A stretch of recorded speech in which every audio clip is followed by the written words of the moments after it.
Vamos a avanzar en esta tarde, en este repaso informativo.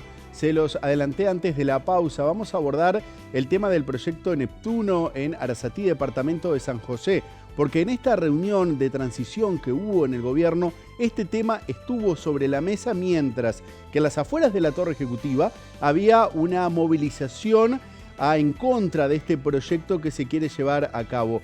Por este motivo, el gobierno actual decidió presentarle una serie de alternativas al gobierno entrante para que se pueda avanzar con esta iniciativa público-privada. Esto decía Alejandro Sánchez tras este encuentro y cuáles fueron esas propuestas que les presentó la actual administración.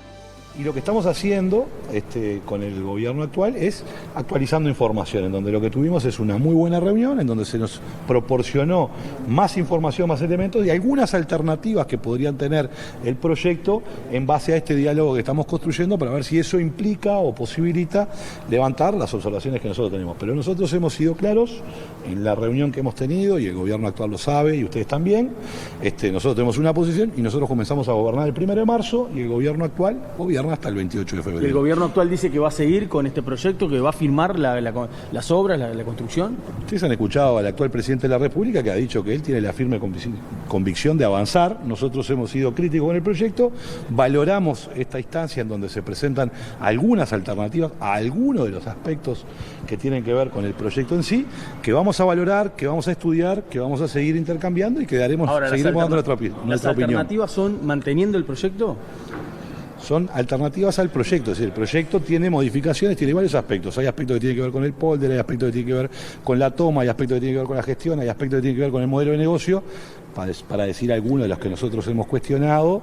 De alguna manera, bueno, hoy se nos presentó información y algunas propuestas que podían modificar algunos de esos aspectos. Lo vamos a analizar, vamos a estudiar. Lo que sí se planteó hoy fueron ver algunas posibles alternativas y demás. El gobierno está dispuesto a trabajar en cuanto a ellas, a ser receptivo en cuanto a lo que piensa el gobierno electo con respecto a esas alternativas, y bueno, fue lo que quedamos hoy. ¿Alternativas que van por dónde?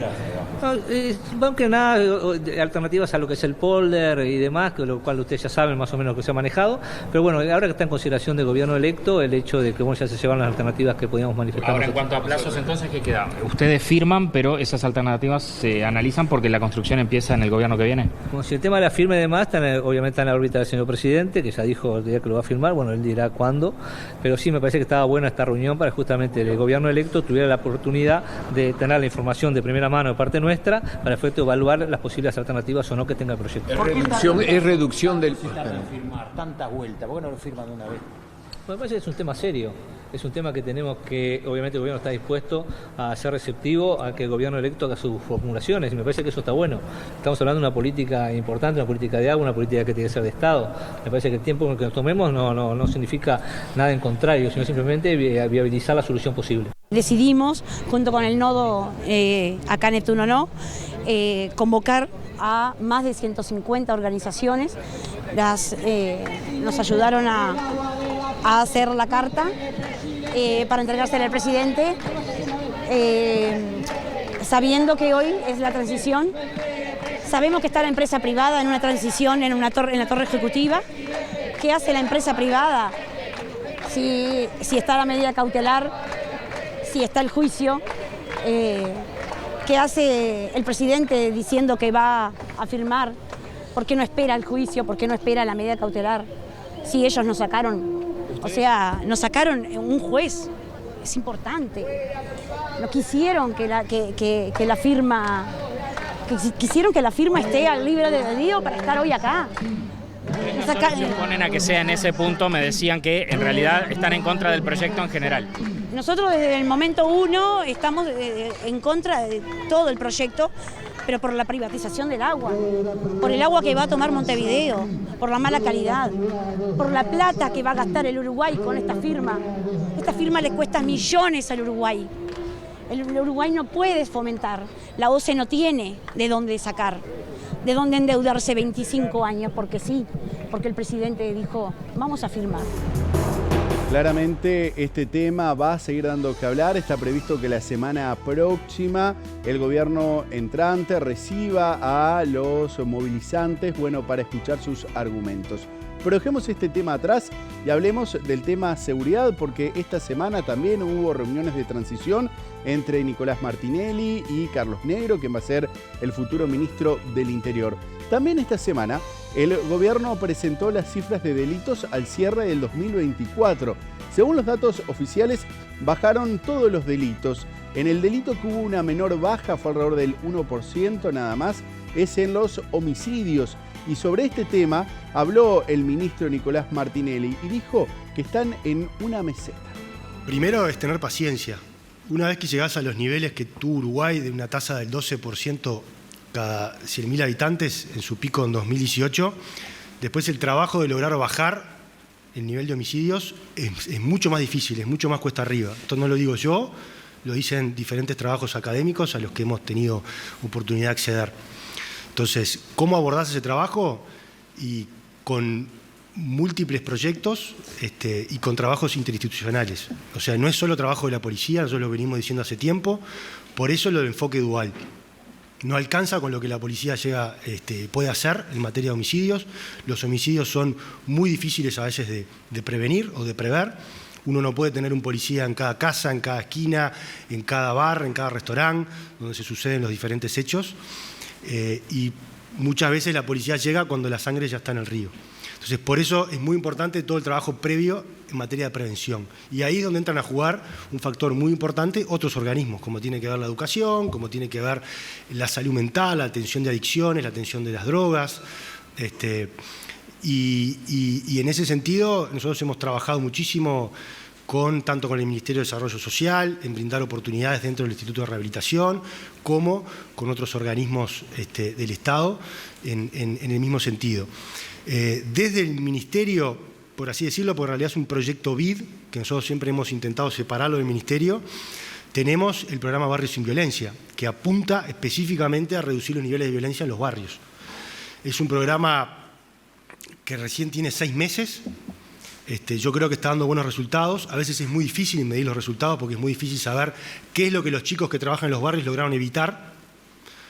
Pero cuando nos cuentan las historias y leemos los informes que hay al respecto, entendemos de que ellos han logrado de alguna forma empezar a trabajar con más facilidad en el barrio, acercarse a personas de diferentes organizaciones que cometen delitos en el barrio y que naturalmente en algún momento eso va a empezar a dar, entendemos nosotros, un resultado mucho más profundo y mucho más importante. El Ministerio del Interior y el de Salud Pública trabajan para cotejar y hacer un seguimiento de los niños baleados. El ministro Nicolás Martinelli aseguró que no hay un crecimiento de menores que hayan sido heridos de bala. Los datos que nosotros tenemos no arrojan que haya habido un crecimiento como se ha manejado en algunas oportunidades de chicos baleados. Nosotros estamos trabajando ahora con el Observatorio y con el Ministerio de Salud Pública para cotejar datos y ver por qué hay una diferencia entre los datos que tenemos nosotros y los datos que tiene Salud Pública.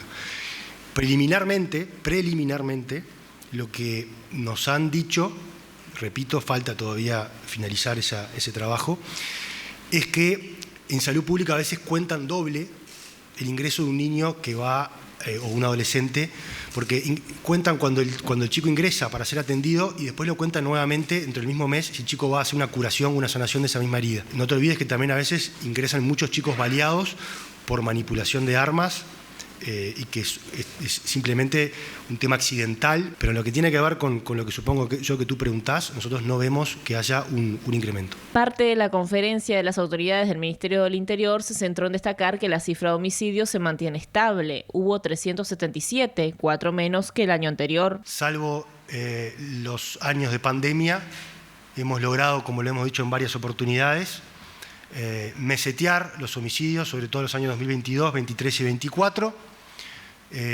y este año con una tasa cada 100.000 habitantes de 10,5. Martinelli informó que en 2024 se aclararon 225 homicidios, el 59,6% del total. Se trata de la cifra más alta desde 2017, cuando se esclareció el 60% de los homicidios. El ministro atribuyó este incremento a la consolidación de la Brigada de Homicidios, que comenzó a trabajar en Montevideo hace más de un año. Entiendo que cuanto más alto es el nivel de aclaración de los homicidios, más baja es la percepción de impunidad que tienen los delincuentes. La situación en el país, todos la conocemos, la situación crítica en que se encuentra el país en materia de seguridad no es un descubrimiento de este futuro ministro, sino que es de conocimiento público, sentido común. Le ha tocado también al ministerio actual trabajar con eso y al que viene también, y vamos a ver cómo lo hacemos de la mejor manera. La situación más preocupante a nuestro juicio sigue siendo el tema de la violencia y como indicador del tema de la violencia, como indicador principal de esa violencia que existe hoy por hoy y que viene estabilizada durante tantos años, es el tema de los homicidios. Y sobre ese tema es que el futuro ministerio va a trabajar. La seguridad pública es una cuestión de Estado, aunque parezca una frase hecha, un latiguillo, no, es una cuestión de Estado, así debe ser tratada porque si no empezamos a visualizarla como tal, corremos el peligro de volver a las soluciones que no han sido las que han dado cuenta de los problemas que tiene el país. La directora de Víctimas y Testigos de la Fiscalía, Mariela Solari, dijo que el Estado tiene que fortalecer el programa de testigos, articulando entre todos los actores involucrados en esta temática. Hemos venido en aumento desde el 2017, eso tiene una de las explicaciones, que es que a partir del código en los siguientes años se empiezan a hacer efectivos los juicios orales y públicos. Y es ahí que se necesita la carga de la prueba, tiene que ver con el testimonio de los testigos. Entonces, si hubo un homicidio hace 2 años atrás, si tú no tuviste desde la Fiscalía un acompañamiento con esas personas que se vieron afectadas por el delito y no entienden cuál es la razón por la cual tienen que brindar su testimonio o que pueden darlo porque quieren darlo, muchas veces se pierde el testigo. Entonces, lo que hemos comprobado en este tiempo es que el trabajo de acompañamiento de la unidad, desde el minuto 1 que se suceden los hechos hasta el juicio oral y público, permite que las personas lleguen a brindar el testimonio de mejor calidad, con mucha más tranquilidad y con los requerimientos que exige la protección de esas personas, ¿no? Para eso con el Poder Judicial se han firmado protocolos para hacer declaraciones remotas, para que no tengan que estar en el mismo edificio que pueden estar las personas indagadas. Hay un acompañamiento, en eso también se ha tenido que fortalecer mucho el programa de protección a testigos, que es un programa incipiente, que en realidad en esto que tú me preguntas... Con el peso y la carga que tiene además, exacto, ¿no? Con esto que tú me preguntas de pensar la proyección y de cara hacia un nuevo gobierno, yo creo que la política de atención y protección a víctimas y testigos, cuando digo la política, es liderada por la Fiscalía, porque es a quien el código le da la responsabilidad, pero es una responsabilidad de todos los organismos del Estado que hemos venido trabajando coordinadamente, pero hay que fortalecerlo y fortalecer el programa de protección a testigos, porque hoy en día nos queda claro que, por ejemplo, hay personas que tuvimos que generar relocalización como forma de protección, o sea, sacarla de la comunidad del barrio donde vivía y ubicarla en otro lugar. Eso es en acuerdo con el Ministerio de Vivienda y viene funcionando muy bien. En la actualidad hay 477 personas que pasaron por el programa de protección a testigos, pero entendemos que eso hay que fortalecerlo mucho más, con otras herramientas. Bueno, ahí teníamos parte de este fragmento, esta entrevista que hizo nuestra compañera Rosario Rodríguez a la directora de la División de Víctimas y Testigos, hablando de la necesidad de fortalecer justamente la protección de testigos, algo que está relacionado con la seguridad y que queríamos compartir con ustedes en este repaso semanal. Momento de hacer una breve pausa. Antes, una recomendación para ustedes que están ahí en sus hogares, que comenzaron este 2025, se los vengo diciendo, tienen que renovar el armario. Por eso mi recomendación es que pasen por Rossi Sport en Andes 1414 y Andes 1420, porque Rossi Sport lleva 4 generaciones vistiendo a los hombres uruguayos. Breve pausa y ya continuamos.